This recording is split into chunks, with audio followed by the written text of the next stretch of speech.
So my dear friends, welcome to my channel Rekha Datta English classes. आज के video में हम सब्जेक्ट की बात करेंगे। आपको पता है कि किसी भी सेंटेंस की शुरुआत जो होती है वो सब्जेक्ट से होती है और सब्जेक्ट हमेशा नाउन और प्रोनाउन होता है। यानी किसी भी सेंटेंस के कंस्ट्रक्शन में सबसे पहले सब्जेक्ट आता है और सब्जेक्ट हमेशा नाउन प्रोनाउन होता है। उसके बाद वर्ब आता है, उसके बाद अगर वर्ब ट्रांजिटिव है तो ऑब्जेक्ट लेता है, नहीं तो कॉम्प्लीमेंट लेता है। तो ये सारे सेंटेंस स्ट्रक्चर्स के बारे में हम बात कर चुके हैं। आप मेरे सारे वीडियोस को देखिएगा, आप समझ जाइएगा। तो आज हम बात करते हैं सिर्फ सब्जेक्ट के बारे में। देखिए, सब्जेक्ट अगर मैंने कई बार बोला कि नाउन और प्रोनाउन होता है, तो कभी कभी एग्जैक्ट जो नाउन और प्रोनाउन ना हो लेकिन वो नाउन का फोर्स रखता हो तो भी हम उसे सब्जेक्ट की जगह पे रखते हैं। अब यहाँ पे देखिए, पर्टिकुलर एक शब्द जो है नाउन की जगह पे आ रहा है, यानी सब्जेक्ट नाउन है। जो ओरिजिनल नाउन है उसको हम सब्जेक्ट की जगह पे रखते हैं। और कभी कभी नाउन अंडरस्टूड होता है, कभी प्रोनाउन होता है, कभी नाउन इन्फिनिटिव होता है, कभी जेरेंड होता है, कभी सब्जेक्ट की जगह पे एक फ्रेज आ जा सकता है और कभी एक क्लॉज भी आ सकता है। चलिए हम थोड़ा देख लेते हैं कि कैसे ये काम करता है। अब देखिए, सब्जेक्ट एक शब्द का भी हो सकता है और एक से काफी ज्यादा शब्दों का भी जो है सब्जेक्ट हो सकता है। पहला हम देखते हैं एक सेंटेंस, टॉम स्लेप्ट। ठीक है, अभी हम प्रेडिकेट पे ध्यान नहीं देते, अभी सिर्फ हम सब्जेक्ट के बारे में जानेंगे। ठीक है, तो यहाँ पे पहले वाले सेंटेंस में हमने देखा कि एक शब्द जो आया है टॉम, वो नाउन है। ठीक है, ये नाउन है। तो नाउन को मैं दूसरा पेन ले लूं। तो यहाँ पे हमने देखा कि नाउन जो है ये टॉम है। स्लेप्ट छोड़ दीजिए, ये प्रेडिकेट है तो हम उसकी बात नहीं कर रहे। टॉम स्लेप्ट, टॉम यहाँ पे नाउन है। तो मेरा सेंटेंस टॉम और सब्जेक्ट और वर्ब से बन गया और सब्जेक्ट आपका नाउन है। तो यहाँ पे एक ही वर्ड से हमारा सब्जेक्ट तैयार है। दूसरा, नाउन अंडरस्टूड। अब जो है किसी नाउन के बारे में जब हम बात करेंगे तो हम उसकी किसी क्वालिटी को भी सब्जेक्ट में इंक्लूड कर सकते हैं। जहां पे मैंने बोला a virtuous man died, died predicate है, उस पर मत देखिए। सब्जेक्ट हो गया आपका अ वर्चुअस मैन। अब मैन के बारे में हम बात कर रहे हैं, मेन हमारा मैन है सब्जेक्ट और अ लगा है इस मैन के लिए, क्योंकि आर्टिकल हमेशा जो है किसी कॉमन नाउन के पहले लगता है। ठीक है, अ मैन डाइड, लेकिन इस मैन की मैंने एक विशेषता बता दी कि अ वर्चुअस मैन डाइड। ठीक है, तो ये एक एडजेक्टिव आके हमारा जो सेंटेंस का जो सब्जेक्ट हो गया 3 शब्दों का हो गया, यानी एक आर्टिकल, एक एडजेक्टिव और एक नाउन। अब जो हमारा सब्जेक्ट 3 शब्दों का हो चुका है। ठीक है, तो इस एडजेक्टिव की जगह हम कोई भी एडजेक्टिव लगा सकते हैं। A happy man died, a virtuous man died, कोई भी एडजेक्टिव आप लगा दीजिए। A sensible man died, a sincere man died, proud man died, है ना। तो यहाँ पे हम कुछ भी एक एडजेक्टिव लगा के सेंटेंस में सब्जेक्ट को बड़ा कर सकते हैं। दूसरा देखिए, प्रोनाउन। अब जब सब्जेक्ट नहीं होता, यानी अब जब नाउन नहीं होता तो उसकी जगह पे हम प्रोनाउन का यूज करते हैं। या तो हम वी यूज कर सकते हैं, दे यूज कर सकते हैं, यू यूज कर सकते हैं और ही, शी, इट जो भी आए हम यूज कर सकते हैं अकॉर्डिंग टू द सब्जेक्ट, यानी जो नाउन है उसी के अनुसार। अब यहाँ पे मैंने लिखा वी या दे या यू, तीनों लिखा है मैंने work. We work, they work, you work. तो वर्क तो हमारा प्रेडिकेट है, मेन है हमारा प्रोनाउन। तो मैंने क्या बोला, पहले नाउन, उसके बाद जो है नाउन अंडरस्टूड, यानी एक हम एडजेक्टिव लगा के नाउन को बढ़ा सकते हैं। तो ये सब्जेक्ट हमारा जो है 3 शब्दों का हो गया। अब प्रोनाउन से हमारा सब्जेक्ट बनता है I did it, you have done it, they have completed their work, कुछ भी। तो हम प्रोनाउन को सब्जेक्ट की जगह पे ला सकते हैं। अब देखिए, नाउन इन्फिनेटिव। और नाउन इन्फिनेटिव आपको पता है कि वर्ब के फर्स्ट फॉर्म में टू लगाकर जो है इन्फिनेटिव बनता है और ये नॉन फाइनाइट वर्ब होता है। और ये नॉन फाइनाइट होता है। और अगर हम पर्टिकुलरली इन्फिनेटिव की बात करें तो ये जो है नाउन का काम करती है और साथ ही साथ एडजेक्टिव और एडवर्ब का भी काम करती है, लेकिन विशेषकर नाउन का काम करती है। तो जब नाउन का फोर्स इसके अंदर है तो एक बात जरूरी है कि ये सब्जेक्ट की जगह आ सकता है, क्योंकि चूंकि नाउन और प्रोनाउन ही हमारा सब्जेक्ट बन सकता है, तो नाउन इन्फिनेटिव को हमने सब्जेक्ट की जगह पे लाया। टू वर्क इज हेल्दी, ठीक है। अब यहाँ पे हमारा 2+V1 ये हमारा सब्जेक्ट हो गया। टू वर्क इज हेल्दी हमारा प्रेडिकेट है। तो हमारा जो इन्फिनेटिव है नाउन का फोर्स रखता है, इसीलिए हमने इसको सब्जेक्ट की जगह पे ला दिया। To work is healthy.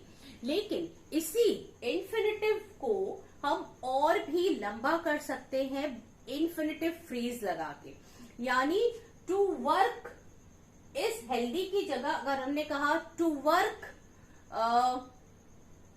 In your young age, अब मैंने इतना बना दिया, to work in your young age, तो हमारा सब्जेक्ट हो गया to work in your young age, यानी काम करना तुम्हारे युवावस्था में इज हेल्दी, ठीक है। ये हमारा सब्जेक्ट बन गया। तो मेरे कहने का मतलब ये इन्फिनेटिव जो होता है 2+V1 होता है, और उसमें जो है हम एक आध और शब्दों को जोड़कर इन्फिनेटिव फ्रेज भी बना सकते हैं। जैसे अगर मैं बोल सकती हूँ कि to sleep in the day time is not good for health. To sleep in the day time, अब चूंकि हमारा सब्जेक्ट जो है टू स्लीप है, इन द डे टाइम एक फ्रेज जो है इसी के साथ जुड़ा हुआ है, तो ये इन्फिनेटिव फ्रेज कहते हैं इसको। इतना लंबा हमारा सब्जेक्ट हो गया। To sleep in the day time is not good for health, ठीक है। तो यहाँ पे मैंने इन्फिनेटिव को ही दर्शाने की कोशिश की है, साथ ही साथ मैंने बता दिया कि इन्फिनेटिव फ्रेज को भी हम सब्जेक्ट की जगह पे ला सकते हैं। To work is healthy. अब देखिए जेरेंड भी आपका सब्जेक्ट हो सकता है। मैंने यहाँ पे लिखा है जेरेंड क्या होता है पहले बताइए। वर्ब के फर्स्ट फॉर्म में ING लगाकर जेरेंड बनता है, और बिना हेल्पिंग वर्ब के ये जेरेंड क्या करता है, नाउन का काम करता है। और अगर ये नाउन का काम करता है तो किसी भी सेंटेंस का सब्जेक्ट हो सकता है और ऑब्जेक्ट भी हो सकता है। क्योंकि हम बात सब्जेक्ट की कर रहे हैं, तो जेरेंड जो है उसको भी हम क्या कर सकते हैं, सब्जेक्ट की जगह पे ला सकते हैं, ठीक है। तो ये वर्बल नाउन है।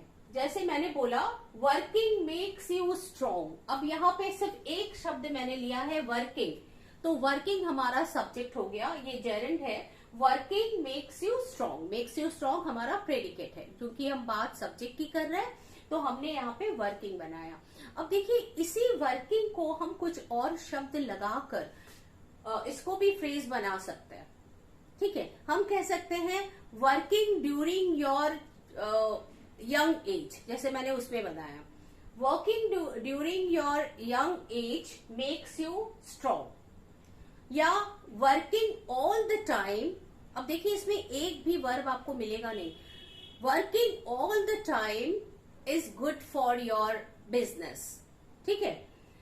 तो इस तरह हमने क्या किया कि जेरेंड में भी कुछ शब्द जोड़कर जेरेंड फ्रेज बना दिया, तो वर्किंग ऑल द टाइम तक हमारा सब्जेक्ट आगे बढ़ गया, ठीक है। अब देखिए फ्रेज, फ्रेज क्या होता है, फ्रेज कुछ शब्दों का समूह होता है जिसमें कि वर्ब नहीं होता, और वर्ब नहीं होता तो सब्जेक्ट भी नहीं होता, क्योंकि वर्ब तो काम है, और काम जो है अगर काम ही नहीं है तो काम करने वाला कैसे होगा। तो फ्रेज कुछ शब्दों का समूह होता है जो कभी नाउन का काम करता है, कभी एडजेक्टिव का काम करता है, कभी एडवर्ब का काम करता है। तो फ्रेज अगर नाउन का काम करेगा तो उसे सेंटेंस में सब्जेक्ट की जगह पे आनी चाहिए, है ना। तो यहाँ पे देखो मैंने एक फ्रेज लिखा how to pay money. How to pay money is not known to me, मुझे नहीं पता है कि कैसे पैसा पे किया जाए।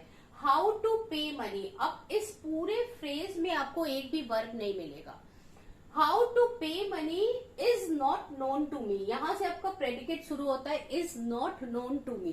तो जब आपका ये प्रेडिकेट है यानी वर्ब है is not known to me, तो ये सब्जेक्ट होना चाहिए, और अगर ये सब्जेक्ट है तो ये जरूर इसमें नाउन का फोर्स होने चाहिए, तो ये फिर यहाँ पे नाउन फ्रेज हो गया, ठीक है। How to pay money is not known to me. तो ये फ्रेज हो गया। यानी हम, मेरे कहने का मतलब है कि सेंटेंस में जो है एक शब्द का और बहुत सारे शब्दों को मिलाकर हम सब्जेक्ट बना सकते हैं। अब देखिए एक क्लॉज से कैसे हम सब्जेक्ट बनाते हैं। अब बेटा फ्रेज तो हो गया आपका कुछ शब्दों का समूह जिसमें वर्ब नहीं होता। क्लॉज क्या होता है, ये भी कुछ शब्दों का समूह होता है लेकिन इसमें वर्ब भी होता है, और वर्ब है तो सब्जेक्ट भी होता है। ठीक है, एक तरह से इसे हम उपवाक्य कहते हैं, पार्ट ऑफ अ सेंटेंस कह सकते हैं। ठीक है, तो ये क्लॉज भी 3 तरह का होता है, यानी noun clause, adjective clause, adverb clause. तो यहाँ पे ये जो क्लॉज है वो नाउन क्लॉज ही है। क्यों नाउन क्लॉज है? अगर नाउन क्लॉज नहीं होता तो हम उसे सब्जेक्ट की जगह पे नहीं रख सकते। तो यहाँ पे देखो, that he is a thief is known to all. अब यहाँ पे इस सेंटेंस को मैंने लिखा कि वो एक चोर है, that he is a thief. तो ये जो है पूरा का पूरा पोर्शन, देखो इसमें सब्जेक्ट ही है, इज भी है, और एक सबऑर्डिनेट कंजंक्शन दैट भी है कि वो एक चोर है, इज नोन टू ऑल। तो यहाँ पे that he is a thief जो है ये सब्जेक्ट की जगह पे आया है, और इज नोन टू ऑल ये प्रेडिकेट है। तो ये पूरा का पूरा क्लॉज जो है वो सब्जेक्ट का काम कर रहा है। तो इस तरह से आपने देखा कि किसी भी सेंटेंस को, यानी एक सेंटेंस में आपका जो सब्जेक्ट है वो एक शब्द का हो सकता है, एक से ज्यादा शब्दों का भी हो सकता है, और इसी तरह से हम जो है इन्फिनेटिव या जेरेंड जो है, बेटा पार्टिसिपल आपका सब्जेक्ट नहीं बन सकता क्योंकि पार्टिसिपल एडजेक्टिव का काम करता है। इन्फिनेटिव और जो जेरेंड है ये दोनों नाउन का फोर्स रखते हैं तो सब्जेक्ट बन सकते हैं। तो इन्हीं के साथ हम कुछ शब्दों को मिलाकर इन्फिनेटिव फ्रेज और जेरेंड फ्रेज भी बना सकते हैं जो कि सब्जेक्ट को मतलब बड़ा कर सकता है। तो उम्मीद है मेरा छोटा सा ये वीडियो आपको पसंद आया होगा, और मैं नेक्स्ट वीडियो में आपको बताऊंगी कि कैसे प्रेडिकेट को भी हम लंबा बना सकते हैं। ठीक है, तो आज तो हमने सब्जेक्ट की बात की। ठीक है, ओके। तो और भी कुछ चीजें हैं मतलब बताने के लिए जो मैं आपको बताती रहूंगी, इसी तरह से इंफॉर्मेशन देती रहूंगी। Thank you so much.